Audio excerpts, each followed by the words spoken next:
first mystery of deep space. Boom! Earth. Boom. Hi guys, my name is Sean, and today I'm going to tell you about No, not egg. The mysteries of deep space. That's me. Oh. So let's start.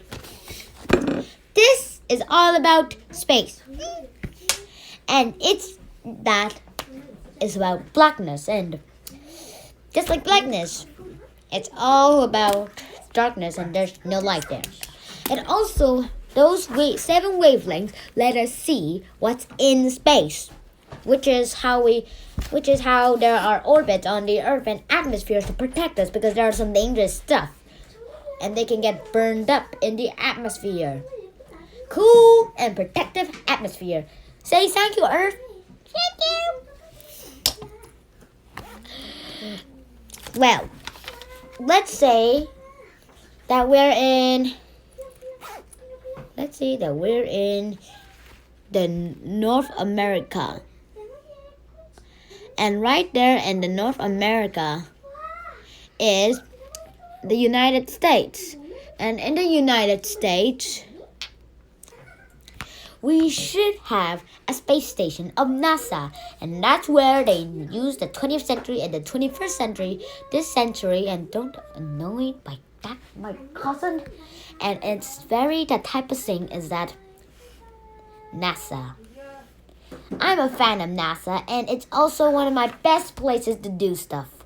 Actually, I like it a lot. That's how come once when I drew an astronaut, I always put a NASA sign on that. Huh. But let's go deeper onto the Earth and to NASA. So back in North America, and when we go back into NASA, there are astronauts Neil Armstrong in the 20th century, but we're talking about the 21st century.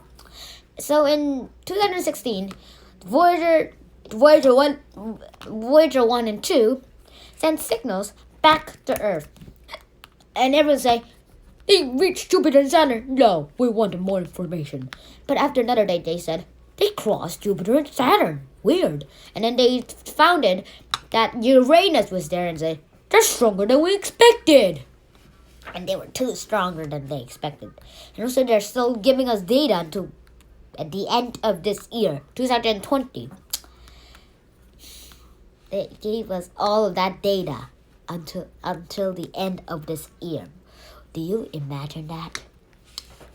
No, I can't. That's still flying today. And can you imagine anything like that?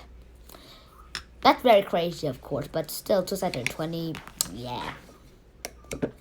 Of course, if you do stuff that are not so good, they might be not so bad, but still very bad.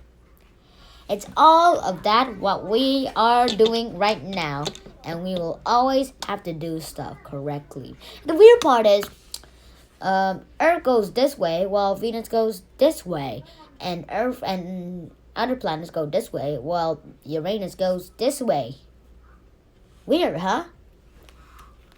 Well, all of this is very crazy to say understanding, but of course, orbits have an axis. This little line going through this green Earth model. And when you put that end, it's pointing, so don't touch it. But it's just an imaginary line. And also, have you heard equator? It's supposed to be on the Earth, but why can't I see a line? Well, why can't you see a line? It's because it's an imaginary line. And also other for those imaginary lines too. Longitude and latitude are imaginary lines too. And so don't fall for that. And that's how come that works. It's all about polars. When I say this, let's check out somewhere else after this video. Check out somewhere else for the website just to check out what an axis is and how do some planets rotate. Check the website, okay, after this video. And always, they're still sending satellites to space, and there are lots of constellations. Oh, this one's ripped. This one's actually ripped. And also, some people are trying to find aliens. Oh, great aliens. But if you're a fan of some alien movies, like alien movies, you'll be very getting it. But still, I like aliens, but the guy who changes into aliens are better. What my experience is that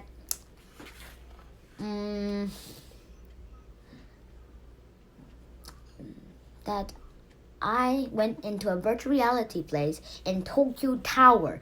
I mean that. The Tokyo Tower in Japan. And I mean it. And also right there, it showed some of this, and there were 4 players. Two of them was my father and mother. Father and mother. And one of them was someone I didn't know. And I was in a yellow suit. I wanted to be green. And then I went on a spacecraft with my father, and I went onto the moon, and then they said, how can we go to other places? Everyone thought. And then I read the type of stuff, English, and they didn't understand it. So I went and saw a green orb, and I touched it, and we went away back to Earth. We went away to another destination, and then we stopped, and then someone else pressed the green orbit, and then I pressed the other 2, and then we were able to go back into the universe. And that's how it worked. And then we landed on some type of rocket that led us to Earth, and led us back to Earth. And also, I found out that we were sitting on chairs that with an empty space. Can you imagine that? I can. Well, that's how it worked, and I liked it a lot. So this is the end of this video, and I'll see you next time. But before I go, I wanted to point out some few things. What I learned from here is that they're still getting machines out into space, and I felt there is that it made me remember all that voyage thing in the Japan Tokyo Tower. This is the end of the story, and I'll see you next time. Bye-bye. 沈涵